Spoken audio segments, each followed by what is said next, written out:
slow up, no I don't take shit. I got no love for the fakeness. If you wanna play tough and wanna hate this, I'll always show up.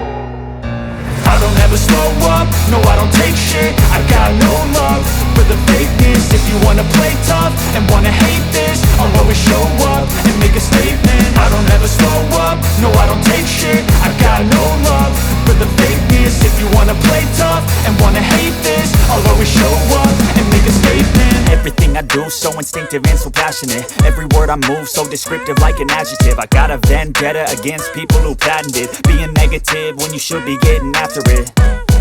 I got facts over tracks, this and that. Spitting slow, spitting fast. I could roast, I could gas. Think I'm okay at last, but I don't know if that can erase all the past. And the pettiness, a reflection of the emptiness. Hilarious, you think you're worth my time, you're delirious. Mysterious, because you hide behind a fake exterior. Inferior, you know I'll always be a bit superior. Get off of me, this ain't no humble brag. I want you to hear words, you can say them back. I want you to feel free from the chains at last, and to believe in what you got, it was built to last, yeah. Now that I've been put through hell, I never got anyone's help. I had to do it all myself.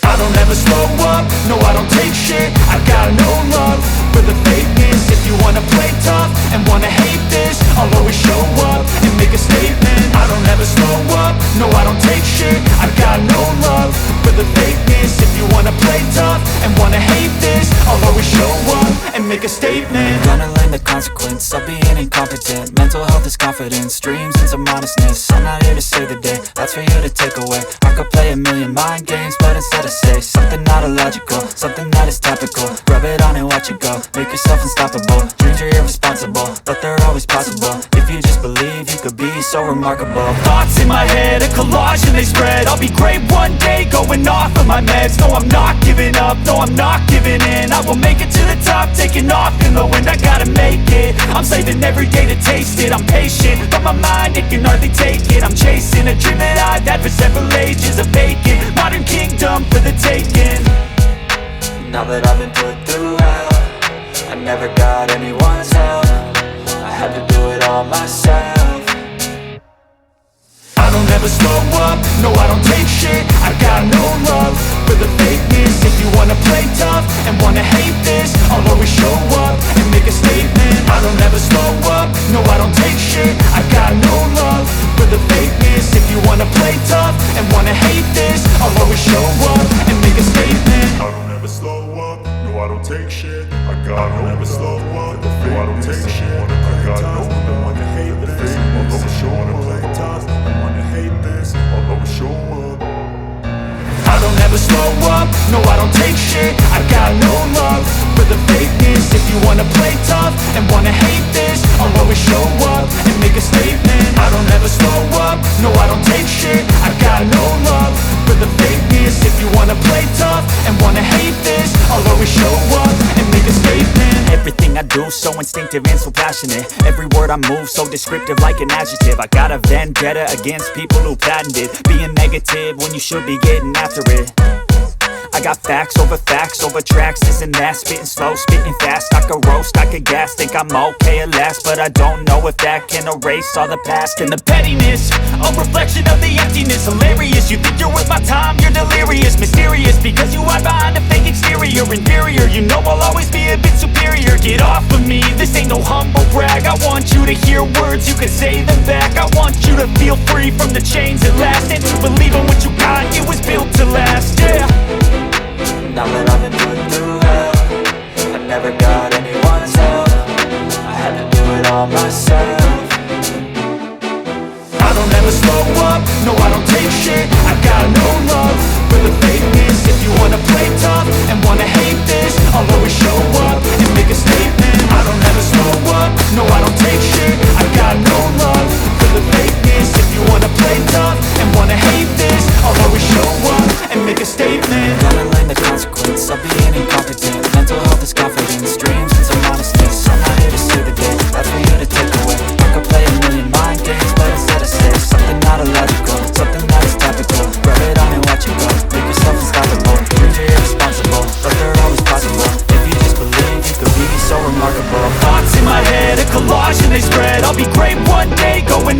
my meds. No, I'm not giving up, no, I'm not giving in. I will make it to the top, taking off in the wind. I gotta make it, I'm saving every day to taste it. I'm patient, but my mind, it can hardly take it. I'm chasing a dream that I've had for several pages of bacon. Modern kingdom for the taking.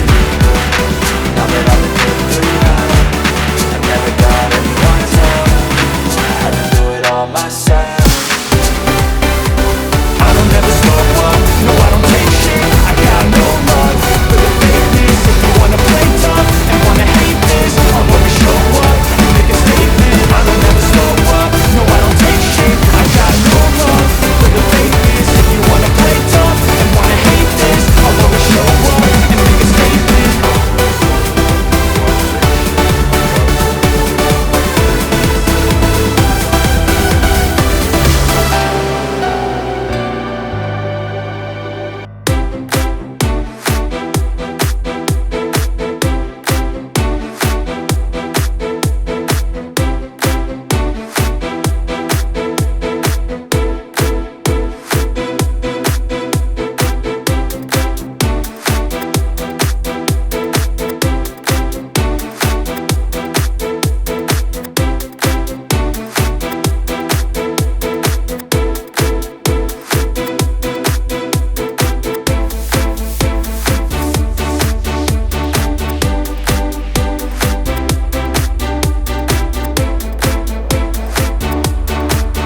bana mwe ngo ibintu birasaba dialogue no kuganira birasaba